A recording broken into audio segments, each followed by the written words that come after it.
Well, welcome everybody coming out on a Sunday afternoon, beautiful afternoon as it is.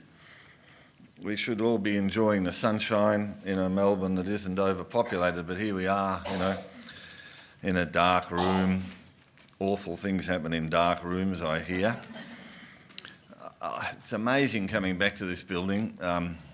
I don't have time to give you the history of me and this building. Maybe I'll write something about it one day. This was where my first job was, up the road as a cadet journalist, and I used to, for my sins, the old journo who ran the newspaper sent me down to do the council meetings in this council chamber here. I haven't been back here since 1964, but that's really because I hate Hawthorn. Oh man. The Hawthorn Oval was around the corner and Collingwood never won a game that I ever went there.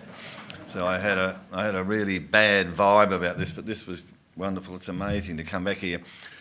I used to be able to drive across here from Beaumaris in about half an hour in peak hour traffic.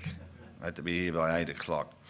Melbourne's population, I think, was about 1.5 million, Bob, in 1964, about the size of Adelaide.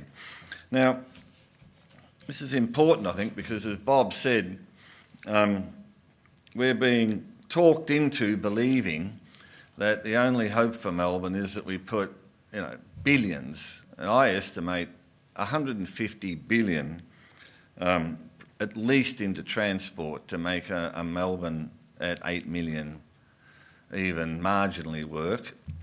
Other huge urban complexes are doing this, of course, with varying levels of success. But if we look at the way most people, the size of settlements that most people in the Western world live in, they're all around the size, or most of them are around the size, a little bit above, a little bit below, and sometimes significantly below what the size of Melbourne in 1964. Most people don't live in mega urban settlements in the Western world, and we've been conned into believing that they do. There are 2 cities in Western Europe that are as big or slightly bigger than what Melbourne is supposed to be going to become in 2050. And most people in the United States don't live in these mega settlements. There are a couple, and there are the joined regions on the East Coast and the San Francisco Bay and Los Angeles areas, but if you get an incredibly graphic view of this when you fly over the United States east of the Mississippi at night, and it's a sea of lights, and they're small to medium settlements. So most people don't live in mega cities of this size in the Western world. Where do they live in these cities? In developing countries. And the 90% of the population growth in the world is going to occur in the next 50 years, 30 to 50 years in developing countries, and the vast majority of them are going to be living in mega urban settlements, and we see these already. Cities of 26 million people. And the rebuilding of Chinese cities is suddenly become the thing to emulate. Now, how did this happen? How did this get into our psyche? Because the mega Melbourne growth in high-rise residential towers is a recent phenomenon. And it really dates from not long after the year 2000. It really began in earnest about 2005, and Bob and his co-researchers did some wonderful work on this, showing this growth. So this is a new phenomenon in Melbourne, and it's suddenly become accepted as inevitable and the norm. And it's an interesting psychological con job that governments and the development industry are able to suddenly convince us that what was unimaginable 15 years ago is now suddenly the norm and the future. Now, this is the kind of thing that we have to question and I think ultimately reject it quickly, because what's happening is massive scale. When we're talking about change in urban form, we're talking about the massive scale, we're talking about the rapidity of it. So it's huge and it's fast. And if we come back in 10 to 15 years and look at Melbourne, we're going to see a very different Melbourne on current trends. And I'll just give you a quick run down on what it's going to look like. Right? 50% of the CBD has been pulled down for high rise. All of that, virtually all of it since 2003 has been residential towers, not commercial towers, right? This is a new phenomenon. So 50% of the CBD, massive high-rise growth in the brownfield sites around Melbourne, South Bank and so on. By the way, they were all planned in the 80s and early 90s before the Kennett government was elected as dense, low-rise, low to medium-rise European-style suburbs, which would have completely created a different Melbourne. It would have had Melbourne's historic heart linked with dense, interesting European-style inner urban areas. And Fisherman's Bend is the latest disaster here, where the government is trying to con us into thinking that they've changed the thinking on Fisherman's Bend. Don't believe that. I mean, we're talking 30-storey towers as if that's a great concession, and everything over most of it goes up from there. So we're going to see this concentration of high-rise, and then that's going to be extended out into 7 really major centres. You can see these developing now, Box Hill, Footscray and so on. They will be extended into those big mega employment clusters, as they're called. And then there are about over 100 activity centres that are identified for development, and they're going to be linked, right, along main roads. Now you can see this, you look at Burwood Road out here, right? It's being reconstructed into medium to high-rise development as we speak. The apartments going everywhere, and this is typical of our beautiful old heritage shopping strips and main road precincts, and they're just going to be pulled down en masse. And then, just to pick up Bob's theme, when Victorian governments try to run along after this massive growth and catch up with, say, a new transport plan, we can see the bidding war going on now with governments. So the Labor government has proposed a kind of outer circular ring railway. And that's only the beginning, believe me. I mean, we're talking here of $150 billion worth of rail investment alone to try to cope with this growth. All those routes are going to be linear high-rise to medium to high-rise. So you're going to have massive high-rise. And Melbourne will be completely transformed.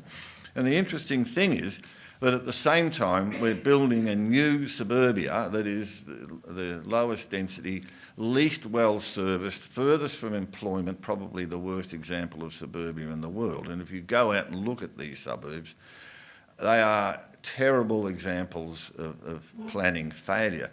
What interests me is that we're building whole new massive suburbs, single-use detached houses, not linked to any proper services and so on. At the same time, we're pulling down the best values of our existing suburbia. So we're pulling down the Camberwells and the Hawthorns and the other middle ring suburbs, and we're replacing it with this awful suburbia that, unlike these areas, are not linked to public transport or jobs or services or facilities. So this is all wrong.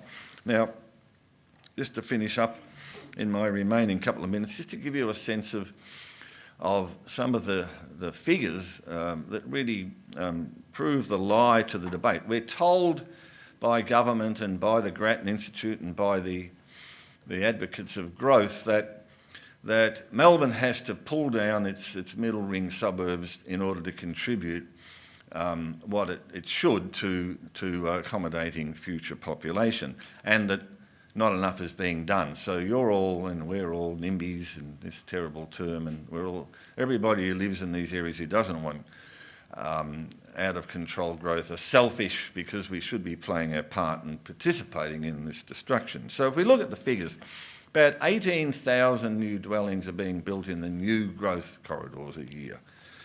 And about the same number of dwellings are being built in the middle ring and established suburbs in the form of townhouses and of the 3-storey townhouse type construction of the type that typify our traditional inner suburbs, and high to medium rise.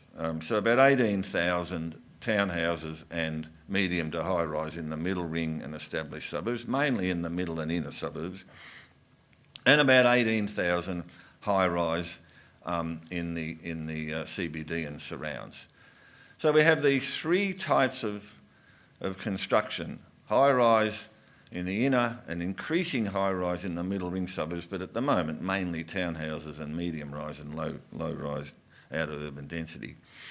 So the middle ring suburbs are participating in this. They are contributing, but not through proper planning. I mean, it's just being done through incremental development trends where developers actually find sites, make decisions, and there are very few planning controls to regulate it. So, to finish up, why is this happening? Well, it's happening because of the power of the growth lobby. And when we really dissect this, it is unbelievably powerful. I estimate around about between $9.5 and $10 billion a year the government is raking in from land-related taxes, right? If you add them all up, stamp duty and land tax and so on, it's massive. And a lot of people are involved in that. Governments love it. The Treasurer loves it. He tells the Planning Minister to keep approving things because they don't want to change the model, right?